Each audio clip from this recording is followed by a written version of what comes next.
হাদিসে এসছে অনেকে কিয়ামতের সময় দুধ দহন করবে, ওই দুধটা নিয়ে আর ঘরে ফিরতে পারবে না। অনেকে বাজারে থাকবে, ওই বাজার নিয়ে আর ঘরে ফিরতে পারবে না। অনেকে গোসল করবে আর ফিরতে পারবে না। অনেকে ক্ষেত খামারে চাষ করতে গিয়েছে আর ফিরে আসতে পারবে না। যে যেই মুহূর্তে আছে এমন সাডেনলি আকস্মিক ভাবে কিয়ামতের বিভীষিকা গ্রাস করবে, আপনি কিছু বলেও যেতে পারবেন না কাউকে যে এটা সেটা। আল্লাহ বলেন যখন আসবে বলে কয়ে আসবে না, ভয়ঙ্কর ভাবে সেটা আসবে। কিয়ামতটা কেমন হবে, কিয়ামতের বিভীষিকাময় পরিস্থিতি আল্লাহ পিকচারাইজ করছেন। দেখুন আল্লাহ বলেন নফিখ ফিস সূর, সিংহায় ফুৎকার দেয়া হবে। সিংহায় ফুৎকার কয়টা আমরা বিভিন্ন আলোচনায় বলেছিলাম, মোট তিনটা, বেসিক্যালি তিনটা। একটা হচ্ছে নাফখাতুল ফাজা, দেয়ার সাথে সাথে লন্ডভন্ড সব মানুষ ভয়ে তটস্থ হবে। 2 নাম্বার হচ্ছে নাফখাতুস সাঈক, ওই সিংহার ফুৎকার সব মারা যাবে, ইভেন ইসরাফিল নিজেও ফুৎকার দিয়ে মারা যাবে। এরপরে আল্লাহ তাআলা ইসরাফিলকে জীবিত করবেন, সে জীবিত হয়ে আরেকটা ফুৎকার দিবে, তখন সবাই উঠবে। তো এই ফুৎকারটা কোন ফুৎকার?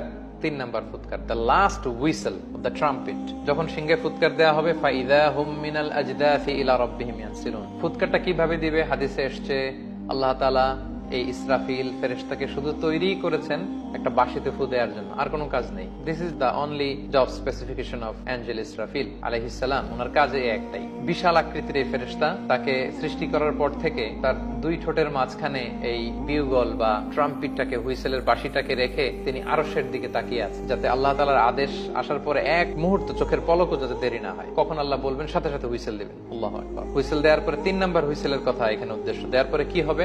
মিনাল আজদাসি ইলা রাব্বিহিম ইয়ানসিলুন। অনেক মুফাসসির বলেছেন মিনাল আজদাস মানে মিনাল কুবুর, কবর থেকে লাশগুলো উঠতে আরম্ভ করবে, এবং ইলা রাব্বিহিম ইয়ানসিলুন, আল্লাহর দিকে দৌড়াতে শুরু করবে। ইয়ানসিলুনের অর্থ অনেকে বলেছে ইয়ান্তাশিরুন, ছুটবে। আবার ইয়ানসিলুন শব্দের রুট ওয়ার্ড হচ্ছে নাসল। নাসল মানে জেনারেশন, মানে জেনারেশন টু জেনারেশন উঠবে, জেনারেশন টু জেনারেশন উঠবে।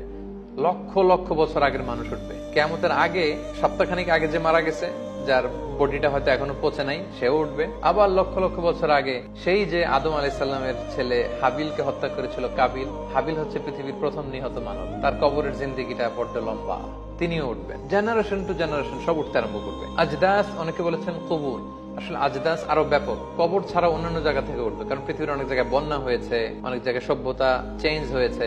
একসময় এখানে কবর ছিল, লাশ ছিল, এখন এখানে শহর হয়ে গেছে, ডাউন টাউন। এর ভিতরে তো মানুষের লাশ পড়ে আছে মাটির নিচে, বা তার কোনো না কোনো অস্তিত্ব আছে। আল্লাহ বলেন ওইখান থেকে আমি উঠাবো, দলে দলে, জেনারেশন টু জেনারেশন সব উঠবে। এরপরের আয়াতটা খুব ইন্টারেস্টিং, আমার খুব পছন্দের আয়াত। উঠে কি বলবে? ক্বালু ইয়া ওয়াইলানা মান বা'আসানা মিন মারকাদিনা। ইয়া ওয়াইলানা, আফসোস, মান বা'আসানা মিন মারকাদিনা, কে আমাদের ঘুম ভাঙালো রে, কে আমাদেরকে উঠালো। সবাই অদ্ভুত, মানে কি যে হয়েছে টেরই করতে পারবে না। মাঝখানে আমরা যখন গভীর ঘুমে আচ্ছন্ন থাকি, কেউ হুট করে আমাদেরকে বড় আওয়াজে ডাক দিলে আমরা উঠে এখনো সম্বিত ফিরে পাইনি, কেমন যেন আমরা কি কি বলতে থাকি, তাদের অবস্থা এরকম হবে। কে আমাদেরকে উঠালো? হাজার হাজার মানুষ এটা বলতে আরম্ভ করবে। হাযা মা ওয়া'দার রহমান, এটাই সেদিন যার প্রতিশ্রুতি রহমান দিয়েছিলেন, আল্লাহ দিয়েছিলেন। ওয়াসাদাকাল মুরসালুন, রাসূলরা ঠিকই বলেছেন। এই কথাটা আসলে কে বলবে? তাফসীরে 3টা কথা এসেছে। এক, হাজার হাজার মানুষ উঠার পরে প্রশ্ন করে তারা নিজেরাই বলবে, যখন হুশ ফিরে আসবে, আরে তাই তো, ওই যে নবীরানা বলতো যে একদিন নাকি বিশাল সাউন্ড এসে সিঙ্গার ফুৎকারে সবাইকে উঠানো হবে, বিচার করা হবে, আজকে তো বোধহয় ওই দিন। তাহলে কোরআনে যা এসেছিল তা তো ঠিকই, আল্লাহ যা বলেছিলেন তা তো ঠিকই বলেছিল, রাসূলরা যা বলেছিল ঠিকই। এই যে নাস্তিকরা, যারা আল্লাহ বিশ্বাস করেন, আখিরাতে বিশ্বাস করেন, ওই দিন হুশ ফিরে পাবে। হায় রে, কত আমরা ফেসবুক লাইভ করতাম, কত পডকাস্ট করতাম, স্রষ্টা নাই, আখিরাত বলতে কিছু নাই, there is no life after death, এগুলো বলতাম। ওই দিন ঘুম থেকে ওঠার পরে নাস্তিক গুলো বলবে, ওহো, তাহলে তো ঠিকই যা যা শুনতাম কোরআনের আয়াতে তাই তো ঘটছে, রাসূলরা যা বলেছিল তাই তো হচ্ছে, আলেমরা স্কলাররা যা বলেছিল শেষমেশ এটাই সত্যি হয়ে গেল। হায় হায়, আমরা তো বিপদে পড়লাম। এই ঘটনাটাই ঘটবে। লক্ষ লক্ষ মানুষ উঠে বলবে, মান বা'আতানা মিন মারকাদিনা হাযা মা ওয়া'দার রহমান ওয়া সাদাকাল মুরসালুন। তাহলে এক তাফসীরে এসেছে নিজেরাই হুশ ফিরলে বলবে, আরেক তাফসীরে এসেছে একদল বুঝতে পারবে না কি, আরেক দল বলবে, আরে এটাই ওই যে কিয়ামত শুনতা, কিয়ামত। রাসূলরা যে বারবার বলতো, দাওয়াত দিত, আলেমরা বারবার বলতো, দাঈরা যে বলতো, স্কলাররা রিমাইন্ডার দিত, আজকে সেই রিমাইন্ডারের বাস্তব। আরেক তাফসীরে এসেছে না, ফেরেশতারা বলবে। সব মানুষ পাগলদের মতো হয়ে যখন বলবে, কিরে আজকে কে ভাঙালো আমাদের ঘুম, লক্ষ লক্ষ মানুষ হবে মাটি থেকে শুধু উঠছে আর উঠছে, এটা কি? তখন ফেরেশতারা উপর থেকে বলবে, হাযা মা ওয়া'দার রহমান ওয়া সাদাকাল মুরসালুন, এটাই সেদিন যেদিনের প্রতিশ্রুতি দয়াময় মেহেরবান আল্লাহ তাআলা দিয়েছিলেন এবং নবীরা বলেছিলেন।